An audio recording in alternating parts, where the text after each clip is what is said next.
when you're starting any new program that you check with your insurance carrier, just a best practice. They can help you with a lot of things, tell you if what you're doing is on the right track. The other thing is they can help you with some forms that you might have, release forms, making sure the language is correct. Make sure you're still adhering to best practices when it comes to programming with youth, making sure you're doing training, release forms, and rule of three stuff. Register your participants. If you had any issues or barriers before a pandemic, they're still going to be there. Just make sure you are doing your best to address those because they're still going to be there. Make sure when you are doing any type of programming or activity that you practice before you invite kids or families. It lets you work out the kinks. It also lets you familiarize yourself with the tools that you have. Additionally, record your sessions like we're doing here because you get to watch it after you've done it. This is something unique to virtual programming that doesn't happen when you're at camp. You can't record everything, you can't observe everything, but having a virtual program allows you to do that, and it allows you to coach people. It allows you to have feedback for yourself because you're able to see what you did. And it's just like a coach or a sports team or even a surgeon where they can go back and watch and see things that they could have done better, things that could have gone well, that went well, and you have that forever. The other thing is, this is going to segue into what we're talking about today. Camp culture in a remote setting is still important, if not even more important. So ways that you can inject your camp spirit into your virtual setting is super important. One way that we try to do that is I started playing music while you guys were waiting for this session to start. It's super easy in Zoom. If you click on the share setting, a box will pop up, and at the bottom left of your screen, it will say share computer audio. If you click on that, you can use Spotify, you can use Apple Music, you can use any of those things, and you can share a playlist you've already made, or you can be a DJ as you're going along to share those music. And you can upload your own music. So if you have camp music that you play at camp, it's just a good space for you to share that camp music, make people feel welcome just like they were at camp. Now I'm gonna send it over to Jack and Klee from Camp Stomping Ground, and we are gonna continue on our virtual camp programming journey now. Awesome. Thank you, Aston. I love Ian's comment. Amazing, Aston. Let's get that trending. Everybody just get out your Twitters. Let's get that going. Thank you, Aston, for putting this whole thing together and making this possible. We're going to skip all the intro stuff because we've been hanging out a little bit already, and we're going to get right into it. The goal of what we're doing through this whole thing is to try and give you all a little bit of a glimpse into us being the crash test dummies into running virtual programming. So far, that's interactive for kids and trying to bring some of that camp magic to these weird screen things that we're looking at. And so as we brainstormed with Aston and Don about what to do today, what we wanted to do is a super interactive session all about what are some specific things. We're going to go through 1, 2, 3 specific things, and we're going to do them together that are trying to bring more of camp to the big screen, the small screen, and how that could work for y'all. And some of it will be stuff that is very Stomping Ground specific, but it will be like a context, like, oh yeah, well, we have something similar. We can just take our version of that. And some of it is whatever, or just take the exact Stomping Ground stuff if it helps you and just use that. No stress from us whatsoever about that. So we're going to do 3 things today, basically. 1, we're going to start with something called Tell Me Something Good in a second. Then we're going to play a game that we call Beastmaster. You may have played something similar. Likely you have. And we're going to show you how it works on Zoom. And to participate in Beastmaster, you will need to turn your video on, which you don't have to do yet. But if you want to participate, and we highly encourage you to do so, then Beastmaster does need video. And then the last thing is we're going to talk about for a second how cabin chats might work And I know a lot of you do things like cabin chats or embers or last light, devotions. You may have different names for them, how those might work. And we're going to practice going to breakout rooms, which many of you probably have done before. But then in those breakout rooms, instead of doing a cabin chat, we're going to let you in small groups, have all of us brainstorm some ways to bring your real camp magic that's everyday real life to be real camp magic that happens online. So in groups of 4-ish, you'll be able to brainstorm some of those ideas. So the whole thing's going to be very interactive. I'm sorry for the folks that are watching this later. It won't be quite as good as being here in live time. But hopefully there's some information that you can get from that too. Klee, what did I miss? I think that was a great overview. I can get started with tell me something good, and Aston also put in the chat our plan for today so people can reference it. Cool. All right, so I'm going to start with doing an activity with all of you at camp. What it looks like is we call this tell me something good. In the summer when we're all together at camp at Stomping Ground, we do it each morning before after breakfast, before our activities start, all as a camp. And so I'm going to show you how we've brought it to Zoom. And with our current virtual programming, we do it once a week on Monday mornings to get started for the week. So how it works is, I'm sure you all know this song. One person starts by singing, tell me something good. And then I share something good. At camp, it's a lot of things like the breakfast was great, or it's not going to rain today. Right now, I'm going to share that I have a Zoom date this evening with my sisters that I'm looking forward to. And now I'm going to popcorn to somebody else, and you can share. And we always remind kids that they can pass or share and then popcorn to somebody else. So I'm going to throw it to Kels.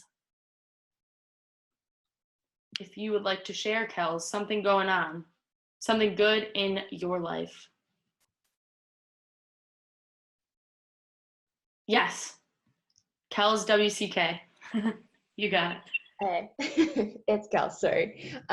Something good is I got some new coffee and it's so good. It is just making my morning/afternoon. Yeah. Cheers. And I'm gonna can I throw it? Yeah, we'll do a few. Throw No. it to somebody else. Awesome. I'm gonna throw it to Dave at Kay's camp. Dave. Cool. Oh man, something good.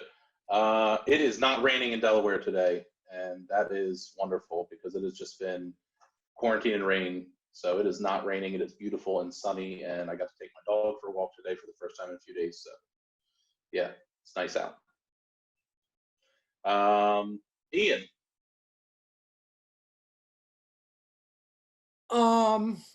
I will go with, I get to see the beautiful faces of Jennifer and Cassie today, and that just sets today apart from other, I mean, you know, in a quarantined world, what better way to spend your day? And popcorn, let's go with Brent and his buddies in the back. Yeah, so something fun. My oldest has learned to ride his bike, so if you've been watching him in the background, but then he just spilled out literally 5 seconds ago, and so now he's got to go get a Band-Aid. Yeah, it's been a real change in life getting to spend all day with these boys and hang out, but still trying to get some work done. So, but yeah, so let's see. Why don't we throw it to MJ? What's up, guys? Something good. So I'm in Charleston, and yesterday I saw not one, but 2 alligators. And so moving from the Midwest, it's been such a fun treat to look at some new wildlife. You want us to keep popcorning, please? Let's do one more, MJ. Okay, sounds good. Matt, do you want to tell us something good? Matt Rutler. Oh, sorry. I put it as Matthew, so I wasn't sure if it was actually me or Oh, there was sorry. another Matt. No, don't be. So today is actually National Superhero Day, if you didn't know, just so you know. So I'm a teacher, and my students' assignment this morning was to create themselves as superheroes and write a little story and draw a picture. And one of my students today, instead of drawing themselves as a superhero, they drew me. So it was very, very cool. So that was What my a good additional- one to my end moment. on. That's awesome. That's so cool. I love that. That was really fun. That's exactly how we run it with our campers on Zoom. And when we first started our virtual programming, we realized that kids wanted to do a lot more talking than we expected. So that is another great exercise. That's like a quick, fun check-in, and kids can sing the song or not, depending on their comfort level. Now I'm going to throw it to Jack for the next thing. Thank you all for tell me something good. What we're going to do now is we're going to play Beastmaster, but I didn't know that it was National Superhero Day, but we're going to adjust on the fly, and we're going to play Beastmaster superhero style. And we're going to need your videos for this. And if you want to participate, it's very simple. Okay, you've probably played a version of this or this before, and here's how it works on Zoom.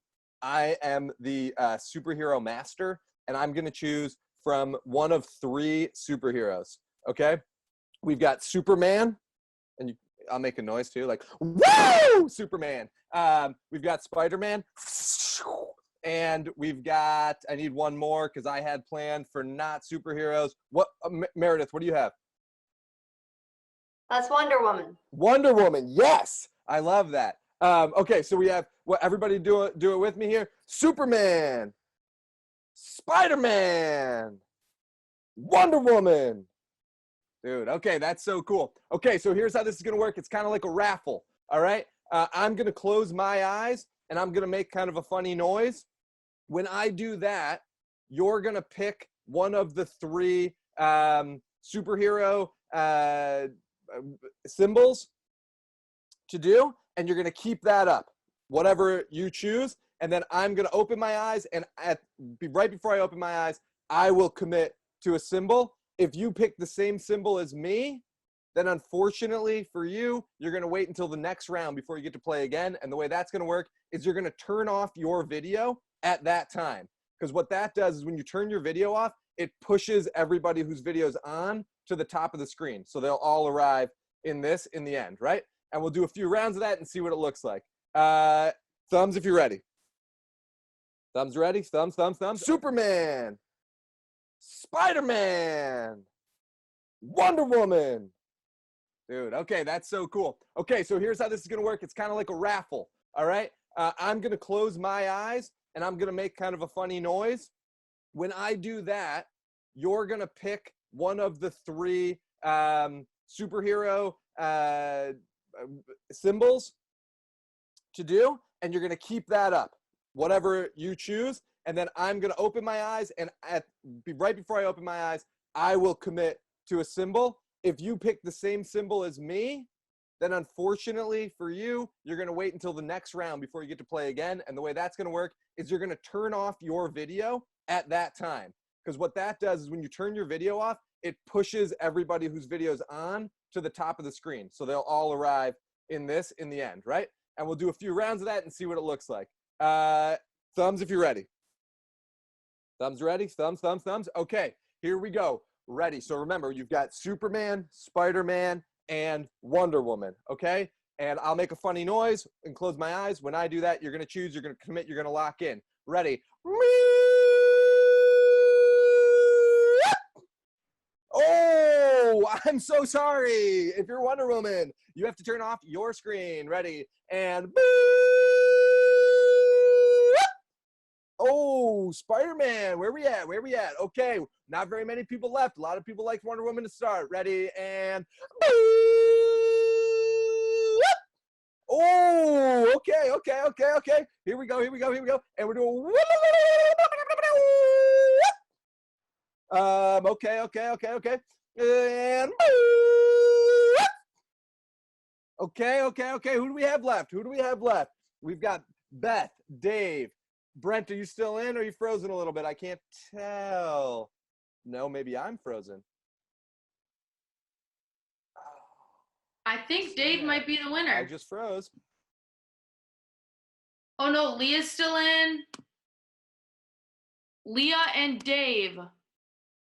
And Beth is still in too. And Beth is still in. All right, I think Jack froze. I will do the last, or maybe not the last. I'll do the next one. Ready? Closing my eyes. Oh. Wait, I gotta move my screens here. Who's in? Leah is still in. Is Leah the last one? I think so. Round of applause for Leah, everybody. Thank you, everyone. And I froze, which is another reason why we always make sure we have 2 staff on every call, because you never know when your internet is just going to decide you're having too much fun. So that's how we play Beastmaster. It's very simple. It's very fun.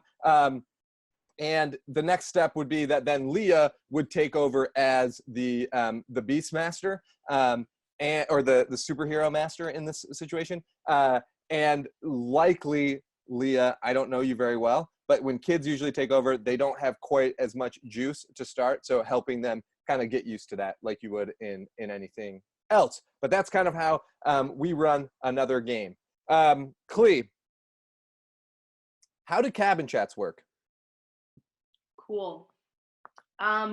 At Stomping Ground, we call this Embers, like the debrief or reflective activity that kids do before bed at camp. Jack mentioned a bunch of different names that a lot of our camps may use. So how we've been doing this on Zoom is we were doing this once a day at 4:30. We didn't see a ton of attendance, so we switched to just doing once a week, and that's helped us a bit. But we've been having staff come with a prompt or activity, sometimes a combination of both. And the purpose or goal of these cabin chat Embers activities are more so connection and reflection compared to baking or Beastmaster or things like that online. So, and we've really seen this as a way to mirror the real camp experience. So I'm going to suggest and give like 3 prompts that we've done on Zoom with our kids. And then Jack's going to put us in breakout groups, and we're going to brainstorm more things for cabin chat or other ways to bring our camp's traditions to Zoom. So 3 prompts, and Jack, maybe if you want to put these in the chat. 1, we've been focusing a lot on how everybody's processing this strange time. So a prompt we've done is, how are you taking care of yourself during this time? We've talked a lot about mindful drawing. Sometimes had kids do that, or they share other things they're doing at home to have fun and keep busy. Another prompt, who's someone in your life you really admire? I love Matthew sharing that his student made him a superhero. It'd be really cool to have kids draw someone they really admire in their life and make them into a superhero, and then like popcorn and share who they drew and why they admire them. And then the last one, what's something you've learned about yourself over the past month or so since spending more time at home? We did that prompt with teens this past weekend, and it worked really well. So I think those 3 could be adapted to different ages and have different activities incorporated or not. So Jack, how are these breakout rooms going to work?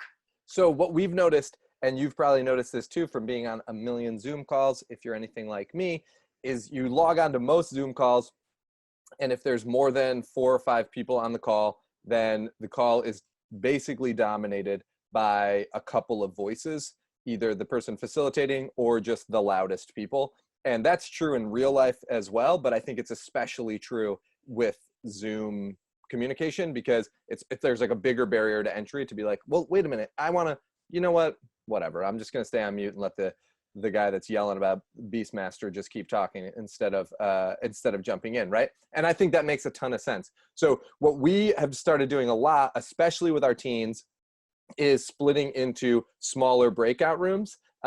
And we do it where we make sure that there's a staff member in each breakout room so that the space is supervised. That's a kind of a risk management question that I think you should speak with the people who help you decide those kind of things, and decide what your ability to allocate staff or volunteers or resources to make the rooms as big or as small as kind of is reasonable for y'all. In this case, you are all adults, which is so cool. And so we won't have necessarily a staff member in each room because everyone's kind of like a staff member. And so what I want to do is in a second, I'm going to split everybody into groups with about 4 people in each room. And the prompt, instead of doing a cabin chat, is going to be, how can you think about bringing some aspects of your programming to the virtual screen?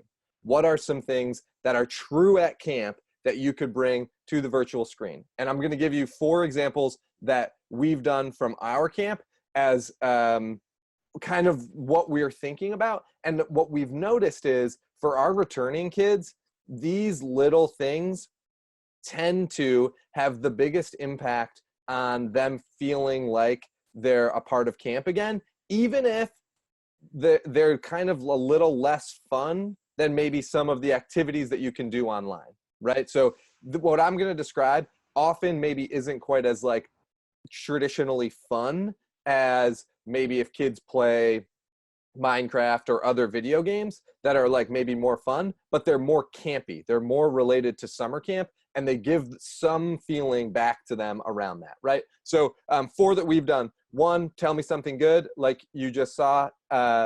That some kids are like, it feels like I'm waking up after breakfast and getting to do that. You probably have similar things that happen, whether it's like Aston doing some kind of weird bugle call or those kind of things. What are some of those things that you could add into the program? 2, we do at the end of every night at camp this thing that we call It's Good to Be Together. And basically the whole camp stands in a big circle.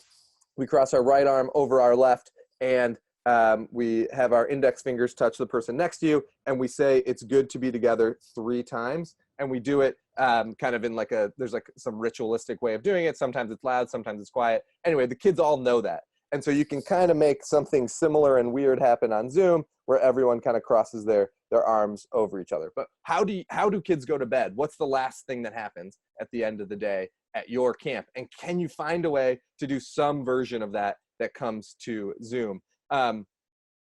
We tried a couple of different like song techniques.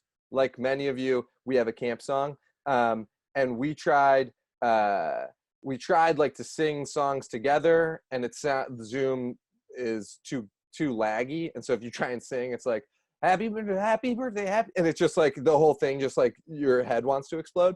But what our program director and her husband, our program director typically kind of is the person leading the camp song at the beginning or end of the week, and her husband happens to play guitar, so she got him to play with her while she sang, and we sing that with our kids, and it feels a little bit like camp. Everyone mutes. Some kids you see like singing along, but like they're on mute, but it just like feels like camp.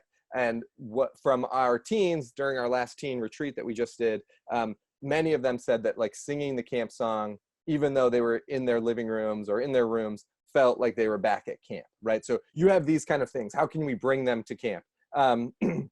So that's what the prompt is going to be. You're going to have 5 minutes in your breakout room. And Aston, that means we're going to go like 1 minute over a half an hour. I apologize. You're going to have 5 minutes in your breakout rooms to brainstorm together what are some aspects of your camp program that you could bring. And I know you all have slightly different camp programs or drastically different camp programs, but that's okay, because I think writing down yours will help other people think of theirs. So you're going to have 5 minutes to brainstorm that. Does anyone have any questions? Cool. So if you've never used a breakout room, this is how it works. In a second, I'm going to click open breakout rooms. You're going to click join. You never have to do anything about breakout rooms after that, because I will force you all to come back here in 5 minutes, and it will auto bring you back at that time. And if that is confusing, we'll problem solve right now. So you can go to your breakout rooms.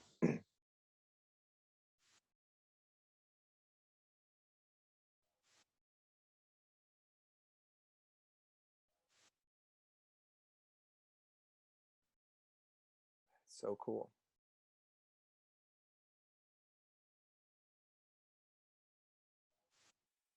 That is so cool. Laura, are you having trouble finding your way to the room? Okay, there should be, if you hover over the bottom of your screen, are you on a phone or a computer?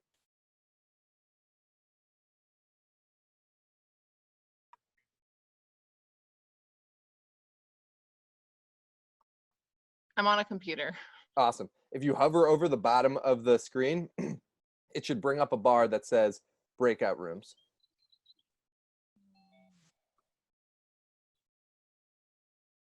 See it. I don't know why, but I don't see it anywhere. Oh, Are you?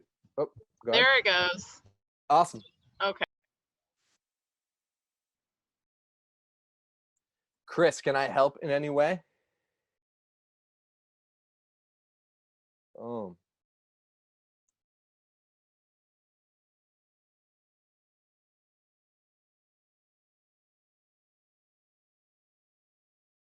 Carson, how are you?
Hey, Tara, welcome.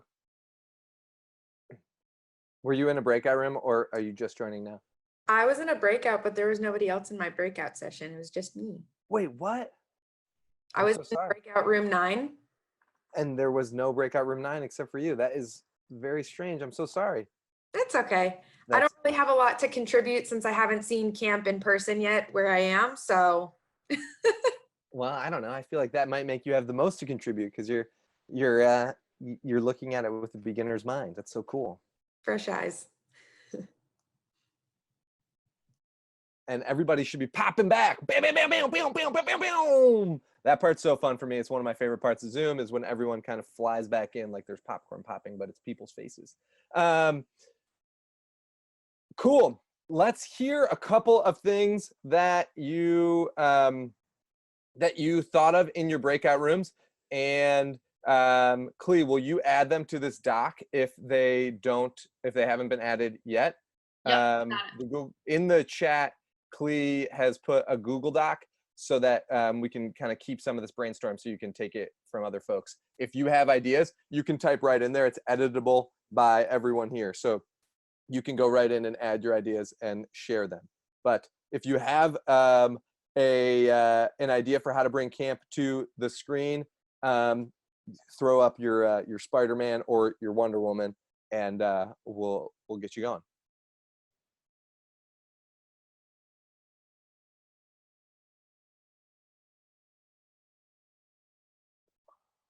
All right, Ian, what's one of your ideas that you came up with?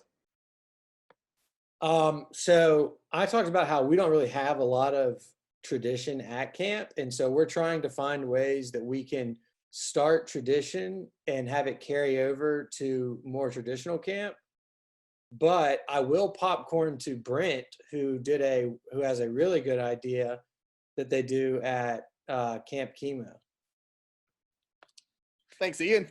So one of the things that we have skill sessions where kids have the opportunity to pick between some opportunities to do some different things.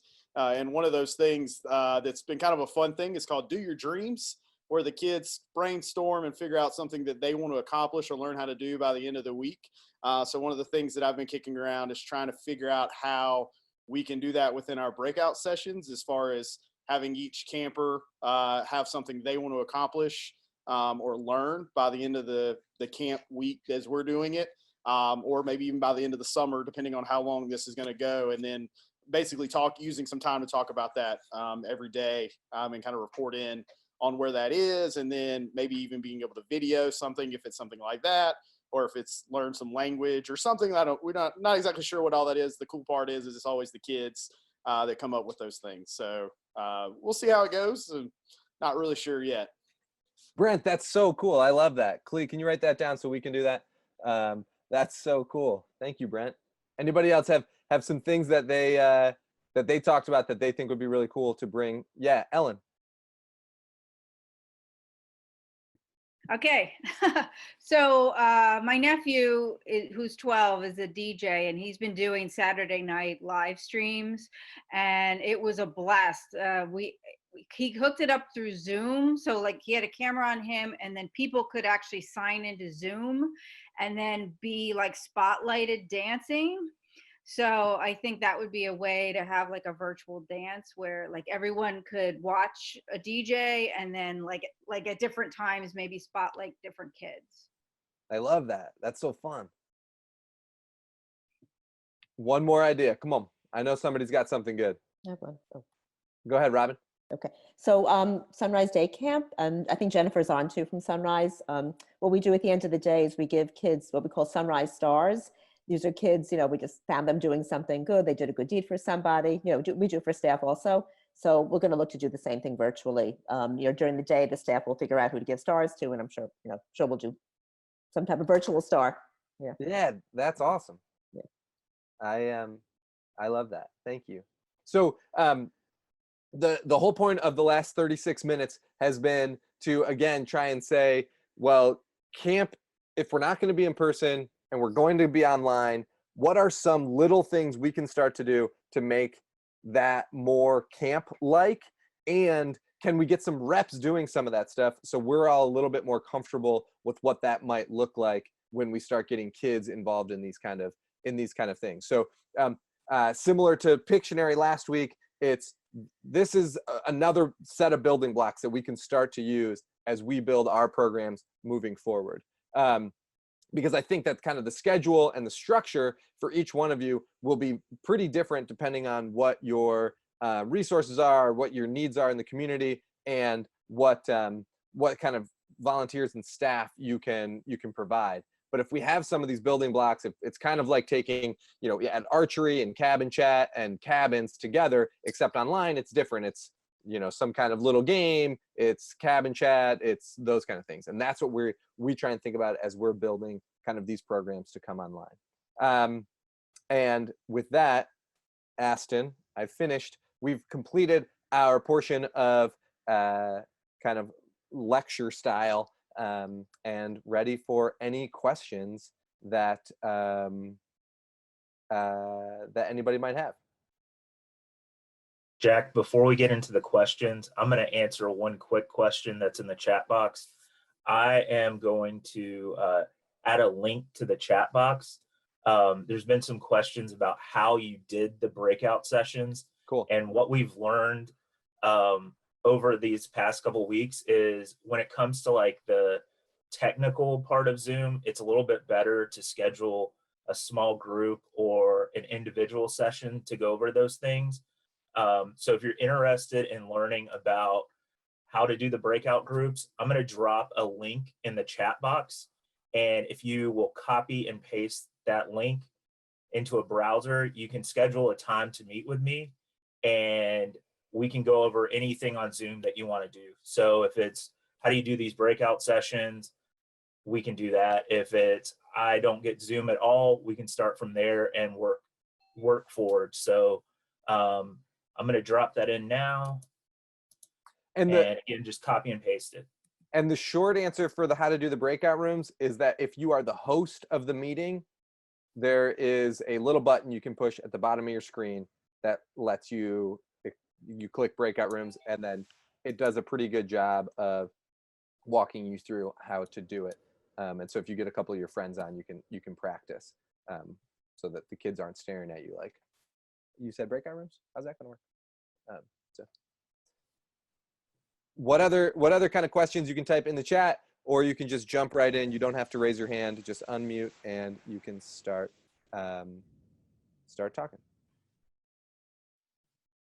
You've mentioned that you've seen better frequency and consistency once a week. So I'm kind of curious, what do you suggest as the ideal amount of like touch points? Because I've heard from parents, every time my kid's on Zoom, it's one last hour I can work without my piece of technology. And we've got 1,000 different ideas and want to do them all. So what have you seen as kind of best practice of kids logging in and timing? Yeah, great question. So what we are doing right now, and we're actually about to finish our 7th week of doing virtual programming, and we're going to take a 2-week break to rearrange everything we're doing and kind of come back, because we've seen similar kind of like concerns from folks. And so we want to like kind of be able to, we've been building the rocket ship as it flies, and we'd like to take a break and be able to kind of really intentionally kind of put the pieces back together.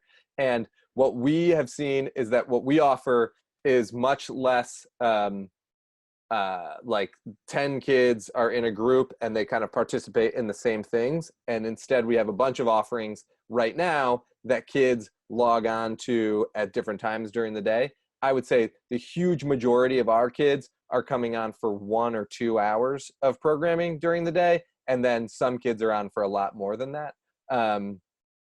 But we just ran last weekend a teen leadership retreat. So we had 28 teens register, and we ran pretty intensive programming almost all day, Friday night to Sunday afternoon. And it was too much. We were doing too much programming. And so we're likely going to do another teen retreat, which will probably have 3 hours of programming on Friday, and then 6 hours throughout the day on Saturday, and then 4 hours on Sunday. Teens have much different attention span, obviously, than everybody else. I'm seeing stuff in the chat. Having trouble with my audio. How much registration do you have for if you go to hometownstompingground.org, you can see our registration process, but essentially we get campers names, their caregiver names, and contact information and their ages, and that's mostly enough for us. And then Klee reaches out to everybody who registers with kind of follow-up conversation. Any best practices for the type of training you give staff specific to virtual camping? We're working on that right now. We, like I said, we've been building this on the fly, but if you go back to last week's session, there is a little bit more about that. But basically, what we try and do is make sure that one of our staff feels really, really, really, really confident in Zoom, and then one of our staff feels confident that they can lead something awesome, and the host person makes sure that everything keeps moving. So imagine that Klee, it's not Klee every time, but someone like Klee is on every one of our calls so that she can keep the juice flowing if things aren't quite working, and then also kind of supervise to make sure things are going well. Klee, what else am I missing in these? What questions are you seeing? Can I interrupt for 1 second? Sorry, Jack. Yeah, no, please. When you're doing your training or your prep with your staff, are you guys doing like a daily check-in with just staff to talk about how things go that day and troubleshoot? I know you said you're like building the rocket ship as it's like launching. So is that something you do, and do you do it at the end of the day or at the beginning of the day? We have after each session, the hosts check in with, so the host and the performer is the way we think about it. The hosts check in with Klee, so they just either some of the hosts are Klee's roommates, so that that makes things a little bit easier. But if they aren't, then after the session they call Klee and have a 5 to 10 minute conversation about what happens. Klee takes notes about what's going on, so if there's repeated kind of struggle with a specific camper or a specific type of struggle that's happening, then Klee keeps that information. And then about weekly, we've been doing host check-ins for about an hour where all the hosts come together and go over how things are going and things like that. There is a question about best time of day. Our programming is spanned out between like about 9 a.m. to 5 p.m. The first time we ran an activity specifically just for teens, we ran it at 8 p.m. The week after that, we ran it at 4:30 and saw similar attendance. So I think that with people's schedules right now, I think I said this earlier in the chat, we got some feedback from parents that they liked our week-long activities more. Our week-long activities are the same thing or the same activity happening at the same time each day, Monday through Friday. A lot of parents like those more because they could say, they could say to their kid, you have D&D at 2. That means that the times around that you can do your schoolwork. So I think if anything, giving the schedule to parents ahead of time can help with that. Other than that, I don't know if there's a best time or day. We've gotten different ideas. We've run sessions just for kids 5 and under, for toddlers, and some parents want it later in the day and some parents want it earlier in the morning. So we're trying to do the best with the feedback we get, and it's certainly not perfect for every family. Jack, we do have a couple more questions in the chat box. One is, what has been the max number of participants? Oh, we got, I think 30. That's cool. Klee, is that right? I think we're moving to a new property, and we did a camp tour, and I was the one leading the tour, but I was on my phone, so I couldn't see how many people were on, but I think it was 30 or so. Yes, that's right. And I'm going to send a feedback form we made using Google Forms that we sent to parents. The response rate wasn't great. I've had more like honest feedback in checking in with parents one-on-one. So a mass email they got from me, including the Google form, we didn't get a lot of hits, but emailing parents or texting or calling with them one-on-one, I've gotten more feedback, and we check in with kids about feedback as well. And one thing I'll say is that we have definitely found that our version of virtual camp is not the kids who love Stomping Ground don't necessarily love Hometown Stomping Ground, and the kids who love Hometown Stomping Ground aren't necessarily the kids who love Stomping Ground the most. There is definitely overlap, but it's a different medium. And so, I'm thinking of a couple of kids that have tried our virtual programming, thought it was fine, and just not really returned. And those kids, some of those kids are kids that really love being at camp, but it's just a different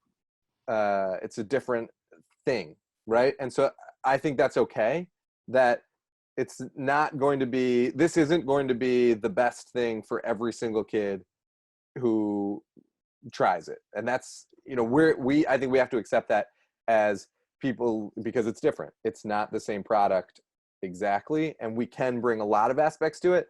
But if the thing that kids love the most about camp is being able to sprint around and play Gaga or those kind of things, it won't be the same. And so that's okay. And how can we think about ways to reach them? How can we engage them? But maybe this just won't be for them. And that is sad, but it's also the reality, I think, of what we're dealing with right now. And Jack, just the flip side of that, for the kids that never considered or were hesitant about coming to camp, this is going to broaden your reach too. So there's always going to be those like multiple perspectives on things. And like a part of our job is like balancing those perspectives. So there's going to be kids that this is going to be the first time in your programming potentially. And if you put this out there, just how you're going to manage those expectations moving forward.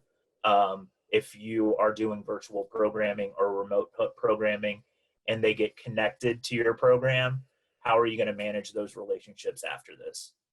So just food for thought. Additionally, if you have any more questions or concerns, we're getting close to the time for this to end. You can email info@COCA-I.org, or you can email me at astong@COCA-I, and I will get these questions answered. We'll forward them on to Jack and Klee if it's something we can't answer. I want to end by saying it's weird and it's strange to figure out how to make this computer thing that we have in front of us deliver the stuff that we care about and give kids a chance to experience camp. And it's worth it because it's what we can do. And what the work that we're all doing to try and give kids a little bit of an escape, build some connection, those kind of things, it matters a great deal. And I think that we're about to enter a really tough time for kids in terms of their lack of connection with other people. They've been stuck in their houses. The work that you all do every summer matters more now than ever, as far as I can tell.